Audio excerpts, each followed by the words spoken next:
all. Welcome this week to another Continuing Conversations. I'm Michael Dismuke. You can see all my work at michaeldismuke.com. This week I'm going it alone. Jim Johnson was unable to make it because of so much going on.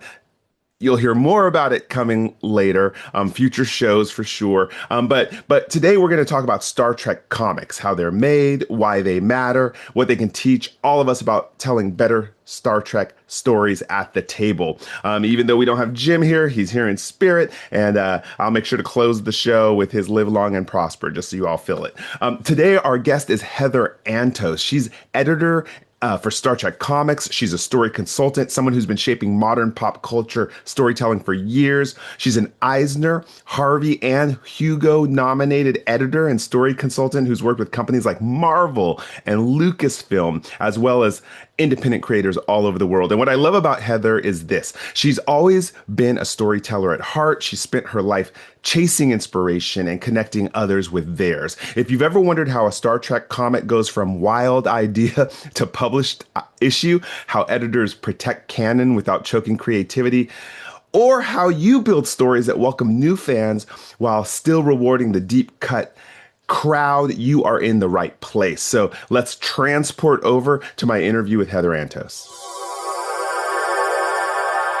Always glad to have you back on the show, Heather. How are you? I'm doing well. How are you doing? Fantastic, fantastic. There's so much going on right now in the world of Star Trek, or universe of Star Trek comic books. And so we thought, of course, if we're going to talk about Star Trek literature, gotta have you on. It's been great. Last time I saw you was at San Francisco Fan Expo, right? Yeah, yeah, yeah, Yeah. yeah. You, Last year. I'm you, coming back this year too. I know you got me this one hooked on it, and my niece had fun. We were playing it. If Oh for my those of God. you who can't see what I'm holding up, is the Lower Decks Warp Your Own Way. Yeah. Heather was editor on this, written by Ryan North, and it's a choose your own adventure, which we don't get enough of anymore. The original Yeah. RPG style, in my opinion, right? Yeah. Yeah, yeah. No, and we won a Hugo I for that know. insane, truly insane moment. It's so funny because I've had this idea to do the choose your own adventure graphic novel for got forever. I've had it for a Okay. long time, and it was just like waiting for the right moment, the Mhm. right angle, the right creative team, the right, whatever. And when I came on Star Trek and we were doing the first volume of Lower Decks with Ryan and Chris, I was like, "Oh, this might be the venue. This might be the environment for it." And I pitched it, and I got my people on board, and I pitched it to Ryan because I he's crazy enough to do it. And this book was easily the hardest thing I've ever done in my entire career. Like, easily, it took me 16 hours straight, one day, literally locked in my office. I had printed out the entire, 200 pages and laid Mhm. them out to build the book map to like figure Right. out how to get it to align and work. Cause these aren't, when you write these things, the pages aren't numbered 1, 2, 3, 4, 5, 6, like Mhm. they're titled. It's like page, Mhm. whatever, this is the name of Khan is back or whatever, right? And Right. so you order it like that. 16 straight hours. I was that Charlie Day meme from Always Sunny. Yeah. And the whole time I was so stressed. The whole time I was like, this book, this better be worth it. This better be worth it. This better be worth it. This better be worth it. Did you have to play through every like Oh time my or God, well, so many. Yeah. divergent reality, I guess we should Yeah. call it? Did you have to play through every divergent reality? We played through everything. We had people play test it. It was actually written in Twine, if you know what No. Twine is. What's that? So it's like it's like a click-based game, game writing interface. It's for like, point and click games. Mm. So it's, you can map it out and build your choices, and it's just branch, right? It's branch Oh. storytelling. Okay, And cool. so instead of writing it in like a Word doc, we wrote it in literally a video game software interface so that you Oh, could wow. write all the choices and click through and make sure it all worked. Whose idea was that? That was Ryan. Who He knew had, that? Yeah. yeah, Ryan, because Ryan's crazy and he's played with, gamifying comics before, and he Mhm. had asked me if that was okay. And I have written in Twine before. I've used Twine before, so Okay. Yeah, I that was innovative. It's fun. yeah, Ryan's, if anyone have a chance to go look at Ryan North's website, you'll get exact. He has one of the best written yeah. websites. It's so conversational fun. If you have a chance to take a look at it, so I'm sure that imagination fueled that portion of it. It actually, I think it does match Star Trek. The fact that you got it through, because like with Strange New Worlds, the Yep. last 3 seasons, we see just a variety of art styles. Yep. So I think you doing this is, pushing on this project was great. Do you know, were any other IP ever done like a choose your We're own the adventure like first. this? Ah, We're the yes. first in graphic novels. It's never been done as a graphic novel before. Like people have done it. Like I think Ryan did a single issue before. Mm. When I was at Marvel and there was an issue of Squirrel Girl with Erica Henderson. I think it was Erica Henderson. It might have been Derek Charm. Mhm. Who did it. And so that's kind of what me, and I know he's also written Choose Your Own Adventure novels. Okay. Cool. And so even though technically we can't say choose your own adventure, it's trademarked. That's true. It is. Interactive, choose your Mhm. own path. Mhm. But so I knew he might be psychotic enough to do this Right. with Right. me. Well, that's the Hugo Award. See, and that's why Yeah. Yeah. innovation, the award is really innovative. Yeah. All Yeah. right. So again, yeah, we could go into some. You've been on our show before. We talked about your background, but just to refresh people, what drew you to Star Trek as a franchise, and how has that shaped your editorial vision of the line?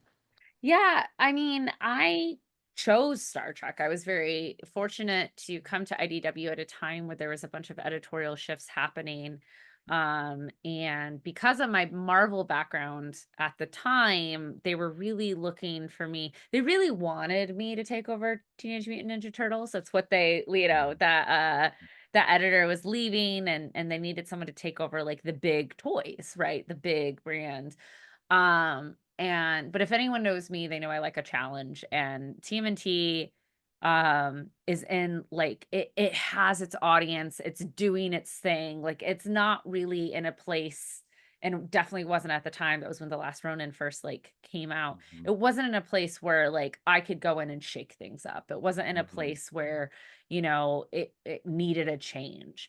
And Star Trek at the time, was doing respectable stuff, tie-ins to the TV shows. Discovery at the time, they had stuff. They had just finished we were doing Mirror War, little Mirror War things, little one Mhm. shots here and there, but it wasn't defined as a line. It was really just little one-offs that existed.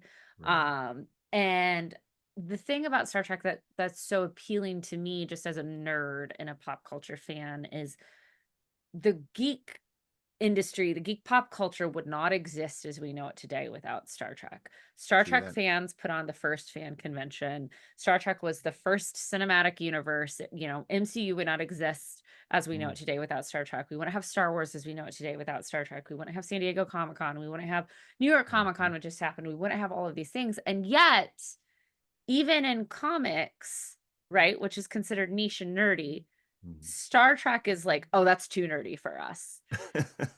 Man. That's like for the real nerds, not me with my 1,000 Spider-Man comics. And Right. I think that's so silly. Yeah. Like Star Trek is only as nerdy as it wants to be in the moment. Like it is nerdy, but it is also silly and has a lot of action and it has a lot of Mm. heart and it has all the same elements that all of these other franchises have. And so I really wanted to dive in and create a comics line that spoke to comic book fans first, not Mhm. just Star Trek fans. And I really wanted to Yeah. build our own universe in the comics versus just like individual little things here and there that really didn't like matter in the Yeah. scheme of the comics. Well, and we had discussed before that you had a win because really the new Star Trek line came out as like the Avengers of Star Yep. Trek. It was really cool. Yeah. All the heroes that came in. That was one of your group editing Yeah. decisions there. So with that though, how do you balance honoring decades of canon? Yeah. Because we know grognards are out there, Yeah. with telling fresh, engaging stories to attract new readers. Like someone's walking in the comic book store, what's going to get them to pick up that comic? if they've Yeah, never even watched a Star Trek episode, right? exactly, right? Like, and it is all about it is a balance at the end of the day, right? It's having a balance of maybe a familiar face or two, right? For the long-term fans. Like, for instance, behind you, we have Beverly Crusher, we have Cisco, we have Data, but it's Mhm. also creating new things, right? You have Talir, you have Lily Sato, and that, and but I've always really leaned high concept and genre first, you Mhm. know. And I think that's been the most fun with all the books that we've been doing is, like Red Shirts, which is just coming out right now. You don't have to Awesome know. read. Thank you. Hilarious. But you don't. Darkly hilarious, grimly I was hilarious. Let me gonna say. say, I was Yeah. like, I Yeah. don't know, it's pretty. Is it bad that I'm it tickles my learning funny something. I bone? know. I was like, I'm learning something about you. But it's, there are no familiar faces in red shirts. And I think Right. that's what makes it so appealing is the concept of a red shirt supersedes Star Trek. It is the memification Yes. of the sci-fi franchise. And all you have to know is what the concept of a red shirt is to be Mhm. able to pick up this book and enjoy it. And that Yeah. and that's what makes it extremely accessible for new readers to pick up who might be interested in what's this skeleton doing on this cover wearing a Star Trek uniform. Yeah, that's a Um good but one of the even things. Oh, go ahead. I was going to say but even for the hardcore fans, right? Like Mhm. we know what a red shirt is. This, we know what this time period is. What's this about? I need to know more. And so it's finding that balance of like Yeah. w- something that's going to appeal to someone who's never seen a single episode of Next Generation Mhm. while still having the deep nods and cuts for everyone who's seen every single episode of the original series. Yeah, those deep nods and cuts come through on red shirts. I'd have to talk about why I like it is because I'm very much I love the HR of Star Trek. I Yeah. like the behind the scene. I'm big into lower decks because of that. I'm even though the lower deck stories are outlandish and stuff like that, I want to hear about all the jobs we never heard about, the Yeah. people walking in the background. So red shirts is great because every single issue when they're tackling whatever dilemma, it's like, oh, that's how that works. Yeah. That's that little nuance. So for grognards, it's a really good pickup. I Well, think if that's you great. like that, when we're offline, I'll tell you about something else I'm working on that I think you're Oh really gonna Lord. like. Oh, okay. I can't wait. Okay, I'm not gonna rush to do this interview. I don't do that to me every. I hate suspense. Just so you know. But I'll find out and I'll tease the all our listeners for you. When I find out, I'll mention it in another episode. Now, one of the things I've also noticed you've done with the line is the diversity of writers that have come in who may never, have say written a Star Trek novel or Mm, a TV show, and you've done a really good job opening the doors. And so I like asking this question because of the times we live in. Star Trek is known for exploring social issues through yeah. allegory. So how do you guide this diverse team to carry on that tradition into the comics medium Y- nowadays?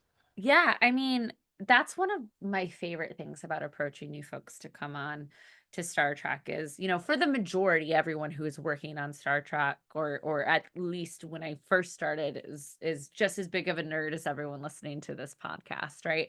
Um, but my mission statement, as I said, was to create a line of comics for comics readers first, not just the hardcore Star Trek people and introduce new people to what Star Trek is. And I think,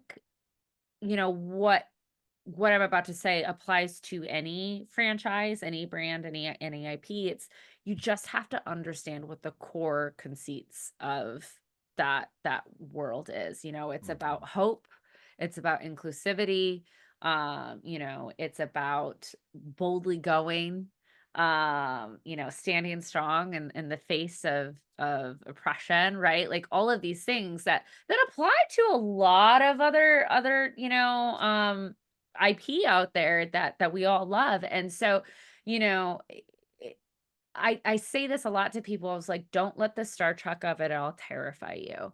That is what I am here for. That is what, our partners at Paramount are here for. That's what Memory Alpha is here for. Like when I took this job on, I haven't seen every single episode of Star Trek. I still haven't seen every single episode of Star Trek. Wow, I'm so There's jealous. there's a lot out there, Let and me tell you why I say I'm jealous. yeah, I love when someone watches an episode for the first time yeah, because that's such a rare feeling to get for yeah, so many years yeah. that the fact that you still have some to discover is so Yeah. exciting. That's so cool. Yeah, I haven't made it through. Enterprise is the one that I'm still Mhm. I have to finish out. And then like there's so much TOS that I haven't seen in forever that I might as well have like never Right. seen it.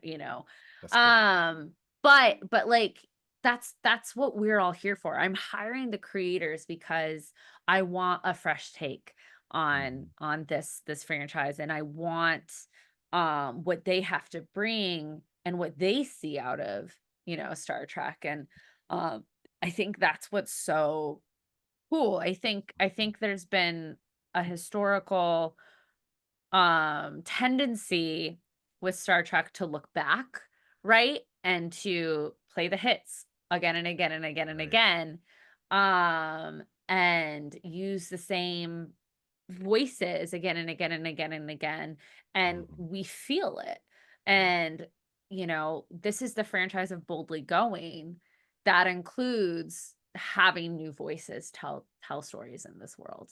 That's awesome. That's actually so a good segue again to if I'm a new reader or if I'm a long time novel watcher or TV show watcher, if I walk into the Star Trek line now, how many different ongoing storylines are there? I walk into I was the Yeah. lifetime Marvel Comics reader, but I honestly have to say I get so overwhelmed when I see 4,226 Avengers, 612 X-Men. I'm so confused. Yeah. But for Star Trek, simplify it for us. How many lines are we looking at? How many storylines, and where might I start if I'm a new reader? Well, yeah, I mean, if you're into something that's currently happening and currently coming out right now, I definitely recommend picking up The Last Starship. The beauty of this series is it takes place in a time period that's never been explored Mm. in Star Trek TV, movies, whatever. It's in this period called the Burn, where essentially 90% of the Federation blows up. Like the story is truly about how do we have hope when there's no proof of hope existing. Yeah. It is about the last starship, the last crew of the Federation trying to hold it all together. Yeah. Would And this be considered the first dystopian Star Trek comic story or uh, story? I mean, I think Star Trek has leaned on dystopia a lot Mm-hmm. previously, but I think this is the first that goes like all in super Yeah. hardcore. Yeah. Sounds like Um it. so this is one that's currently coming out right now. Issue 1 just came out at the end of September, so you can jump on it right away. And we've no signs of stopping this anytime soon. Cool. But if you're also into something that that is finished and you can binge, because I know we love Mhm. we love a binge. Yeah. There is the Godshock ongoing series that went on for 3 years. Mhm. It's our Avengers of Star Trek, as we just talked together, and this is you know these are might be some familiar faces that you've seen Right. and recognize with Star Trek, but it's an all new crew that we've took all the toys and put them all together Mhm. with one big mission. I call it Star Trek meets Gore the God Butcher. Yep. It was so Um, and it ties the bow on some characters. We were left on the lurch for years wondering, for instance, what happened to Cisco. And right. for those of you, this is a divergent reality where we're answering that Yeah. question, which was really cool. And I like now that I read most of my stuff on Amazon on Yeah. my iPad. So what's really nice is I never feel out of date starting 30 issues Yeah. ago. Now I'm like, oh, this is cool. So that's good to know that that's out and ongoing. Correct. Yeah, I mean, you have 5 volumes of Star Trek, and then you have its sister series, Star Trek Defiant, which is the kind Mhm. of darker Mission Impossible-esque series that is a direct reaction to the actions of Star Trek, right? If Star Trek this is the Federation doing all the hero missions. Defiant is the other side of the conversation of the people that the Federation has forgotten, the people the Very Federation cool. has left behind, Yeah. starring everyone's favorite Klingon Worf. Hmm. You know, and these two series, we have a couple crossovers where they come together. And so between the two series, I think there's 65 issues in total Yeah. to hop on. But I mean, you know, we've done stuff for every fan out there. You know, we're just doing right now the 30th anniversary to Voyager, the real Mhm. final episode, as we like to say, I love it. Yeah. as Cool. well as you know, my personal favorite, the Seeds of Salvation direct tie-in to Strange New Worlds, which is our Lovecraftian deep sea horror, which we've See, never look, all these done new in things you Star could Trek do. before, which Yeah. is super fun. So Well, you had yeah, me, once I found out Susan and Tilly Bridges were writing the Voyager piece, because I know they come on the show, and they'll yeah. actually be on the show in next month. I was just yes, because it should have had a season 8, 9, and 10. I'm a big 7 of 9 fan, so it works really well. Cool. I'm not gonna give any spoilers for it at all ever on here. I don't do spoilers. Cool. All right. So now let me ask you. I part of the reason people tune in now is to get a little educated about the process Yeah. of whether it's how to write and get on a rhythm for writing, or what's it like to get an editor, use an editor, why get an editor. So give us a little insight into that editorial process on a typical issue, from concept to the final published comic. How would you outline that? Yeah, so, you know, most of the general series start with me just having we need a new season of Strange New Worlds is coming out. We need a Strange New World series to come out at the same time, or it's the 30th anniversary of Voyager. We should have a comic, right? Or Mhm. something of that nature, right? And then it, it is, who do I know that is a diehard Voyager fan? Who do I know? Oh, You Tilly. obviously didn't know me. I'm just teasing. Okay. Everyone is a diehard Everyone, Voyager I fan. know, I I hate know, I hate to break that to I you. know. I'm surprised you Everyone didn't have is. Dr. Aaron McDonald writing it personally. No. um but and I reached out to the Bridges. They had just done some They're stuff awesome. for me recently, and I know they were big Janeway stands, so I asked them. Mhm. I was just like, we want to do a 30th anniversary comic. Shoot me a few like top level ideas, and in general, that's because I don't want to waste anyone's time. I don't want to Mhm. waste like anyone's time writing a whole like 10-page treatment if like I'm gonna know from the first sentence I don't like it, right? Right. But also, I can then, whatever of those ideas that I like, I can take the 2 or 3 or whatever that I like and pass it on to Paramount. And Mm. the shorter paragraphs, the shorter sentence I give to my partners at the studio, the less they have to nitpick. Smart. Because like, do you just like the general conceit of this idea, yes or no? Right? Right. Like it's just that. Mm. And then once we have the general conceit figured out, then we can get into the weeds, because Mm. a lot of times I have discovered when working on licensed IP, the more you give them, the more they're just gonna find something Mhm. that they want to nitpick, and they'll get so fixated on that Makes sense. that you can't move forward, and it's like, right, but do you like do, That's do experience talking. People pay attention to take notes on that. so Good. when someone says send Hmm. me 2 pages, send me 1 page, like it's there's a reason. You're actually Yeah. not impressing anyone by Mhm. sending more. Mm. um and after that, after we get the general idea approved, we move to an outline stage. And there's a lot of creators out there that are just like, I like to figure it out in the script. Mhm. But I don't like to figure it out in the script, especially with licensed stuff. It's important that we are all on the same page with the path and trajectory that something is happening in, Yeah. and we figure out all of the problems now. Because if we can figure out all of the pacing and bigger structural issues when it is a 4-page 5-page outline versus when Mhm. it's 5 20-page scripts, Right. right? Again, it's all, I don't want to waste anyone's time. Well, it makes uh sense too, in case people can't picture, and this is just from my experience doing stuff too, why the outline is important is if you go without the outline and later on something's wrong, you don't know where to look in the outline yep. to adjust. So for me, I'm an outline writer too, because I put my main plot points throughout there. And if I do make an adjustment on chapter 26, then I'm looking back at chapter 3. It's like, wait a second, I mentioned that there. Do I have a through line? Right. So is it the same concept like So that? it's very similar. Yeah, Okay. it's very, very, very similar. And it's just like, you don't want to ever contradict yourself. Correct. And, if you're changing stuff in chapter 5, but chapter 2 has already gone to print, like, Ugh, ouch. no, we can't do that, Yeah.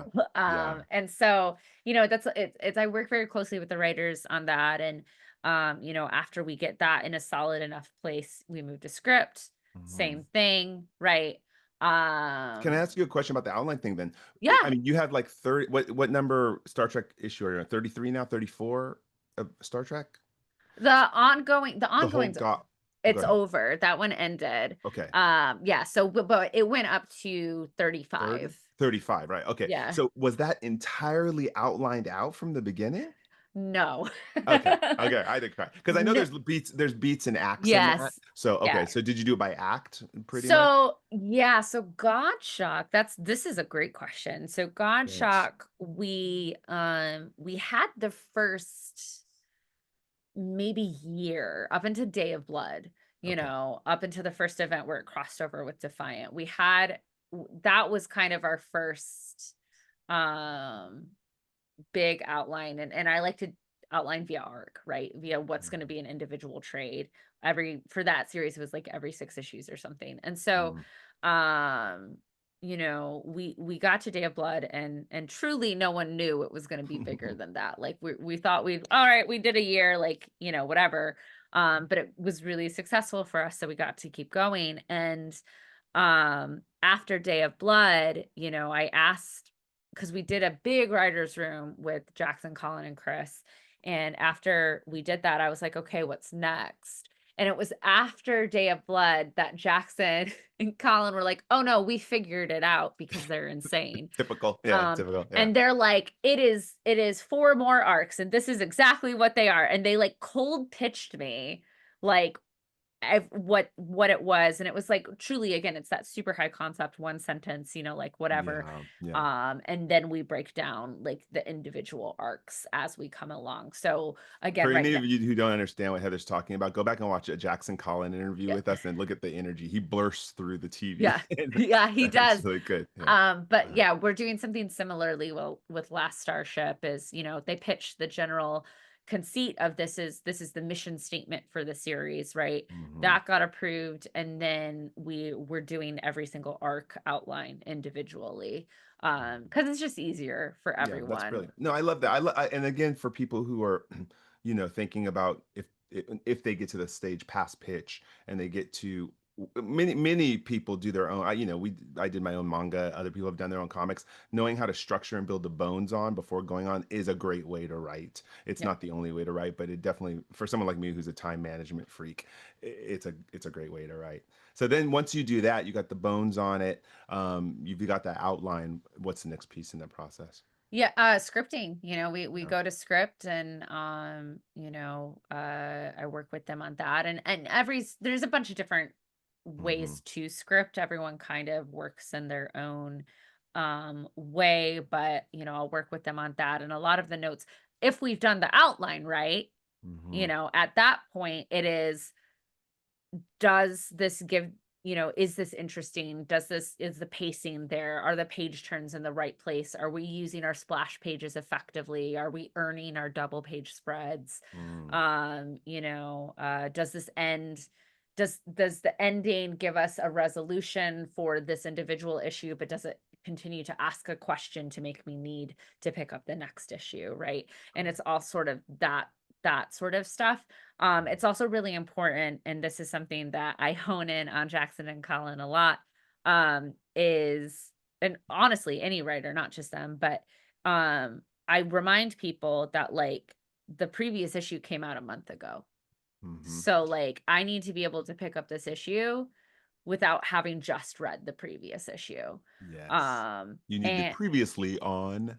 you Yeah. need that, Yeah. or it's little points of phrase. Okay. It's the difference between, us just picking up a conversation and me, name checking you. Hey, Michael, how's it going? We Mm-hmm. haven't spoken since the last time we did this podcast where we were talking about Right. lore war, right? Mm-hmm. But it's a sentence that you might miss if you're Mm-hmm. not paying attention to, but that Mm-hmm. gives you so much context. It tells me your name, it tells what our relationship is, it gives, Mm.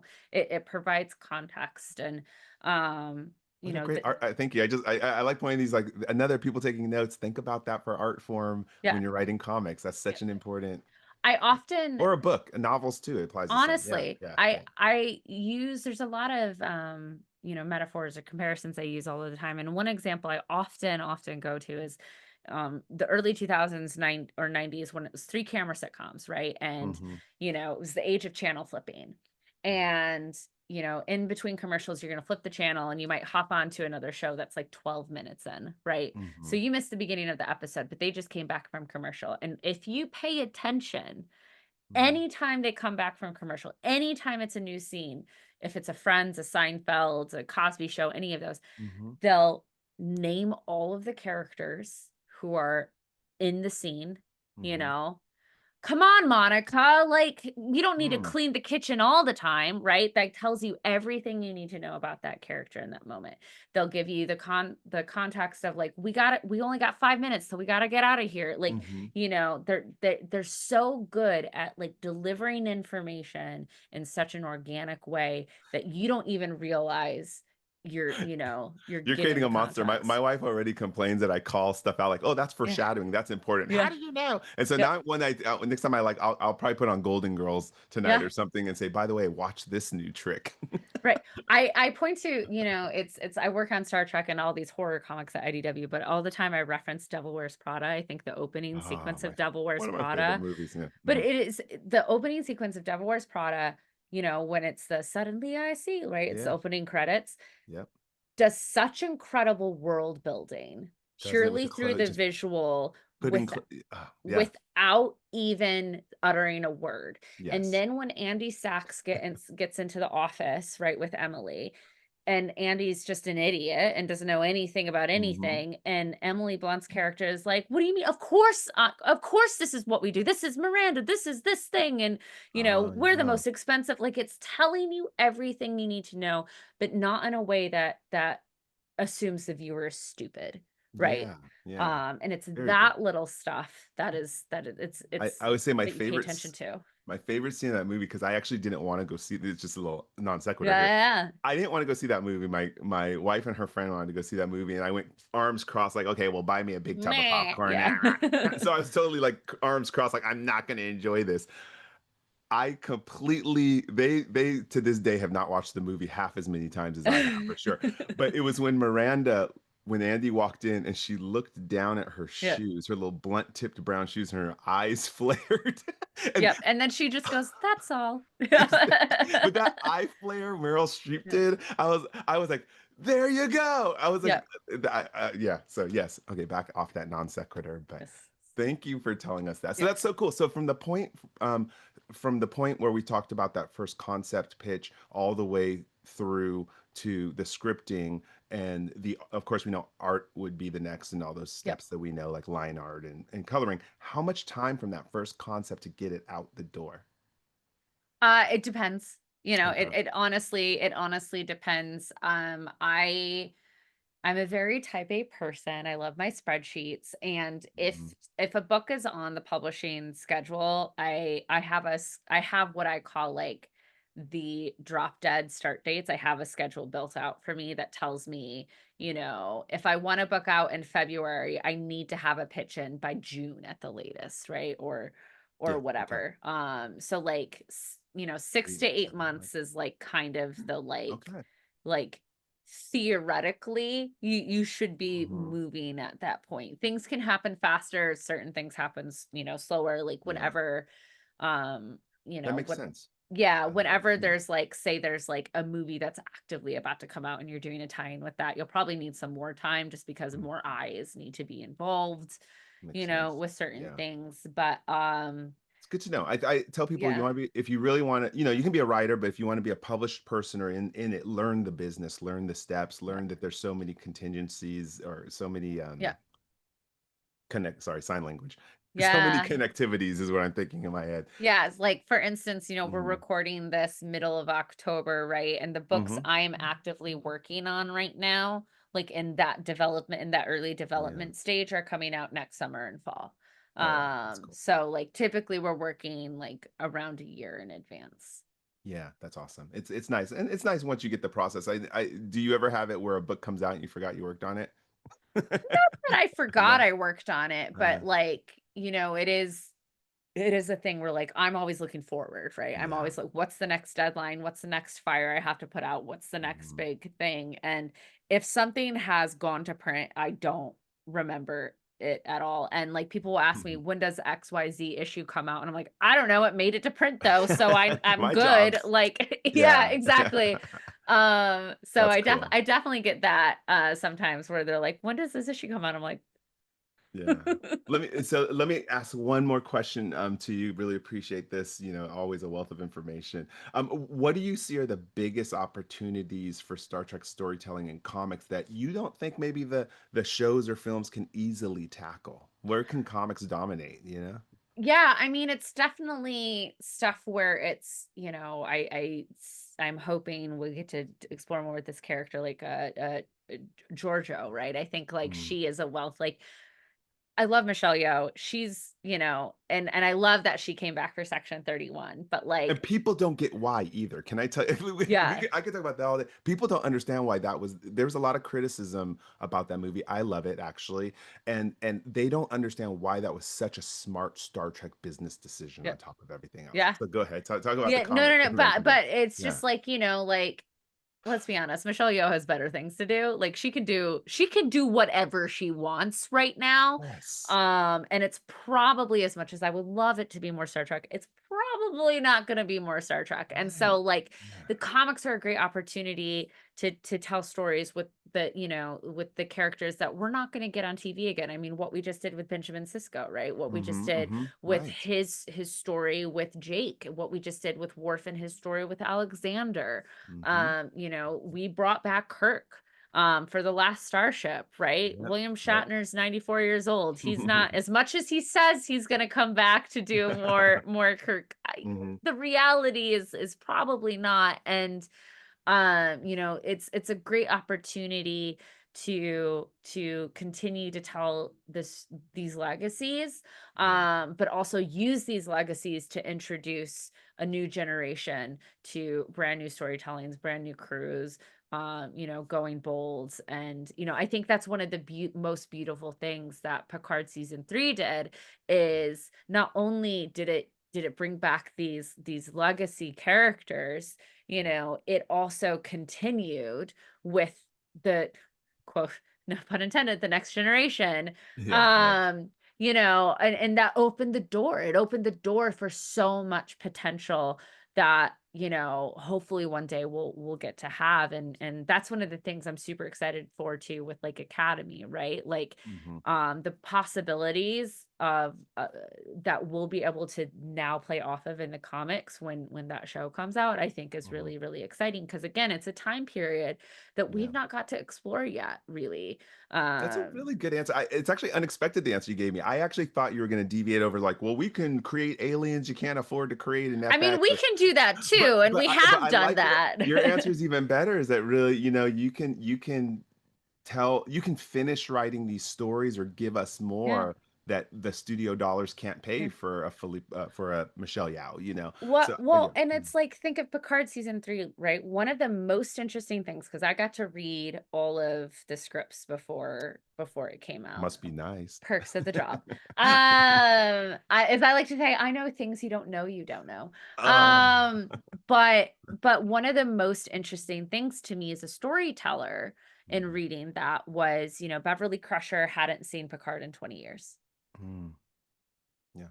That's 20 years of story that Yeah, that that's a could get lot of told. comic books right there. That's really interesting to me. That is a Um, lot. But and to your point, that's the same thing with Michelle Yeoh's character, Philippa. right. There's a lot of stories that how she got all the stuff that happened before that Yeah. got her established on that base at the beginning of the movie. What about Seven of Nine's Fenris? Yeah. years. Like Yeah. there's all that story With the too to be Rangers, told. yeah. David Mack did a great job with Firewall. He wrote a book about Yeah. brilliant, like hit the voice of Jerry Ryan as 7 of 9 in there. But yeah, I love, so you're talking about those gaps, right? That people want to see. Oh, that's sweet. Yeah. What a great job. Yeah. Thank you. I agree. All right. And we know the conversation continues. We always have a lot to talk about. In my mind, everybody, at this moment, all I'm thinking about is getting to the end of this interview so I can hit stop and find out what Heather was going to tell me that she can't say yet. So I'm going to be totally selfish and go to that. And Heather, again, thank you. I know we're going to have a lot of your, we're going to have, a few of your writers on this year to talk about their lines. More specifically, we have a lot of goodies to look for, and we hope to have you back again. Yeah, absolutely. This was great. Thank you so much. All right. Thank you again, Heather Antos, for joining me on this podcast. We talked about what it takes to build Star Trek comics that welcome new readers out without leaving longtime fans behind. High concept hooks, strong outlines, and smart, previously new crews when actors and budgets set limits. And if you're running Star Trek Adventures RPG, that's basically your mission statement as a game master, right? Start with one bold concept, build the arc, drop in quick context so players can jump back in after a week or a month, however you play. And don't be afraid to tell stories in the spaces canon skips, those missing years, the untold missions, the what happened next moments. Because in this game, you're not just honoring Star Trek, you're expanding it in that manner. All right, so we have a lot more great guests coming on throughout 2026, Star Trek's 60th anniversary year. I'm Michael Dismuke again, and until next time, IDIC. And since Jim's not here, I'll toss out the live long and prosper. Take care, everyone.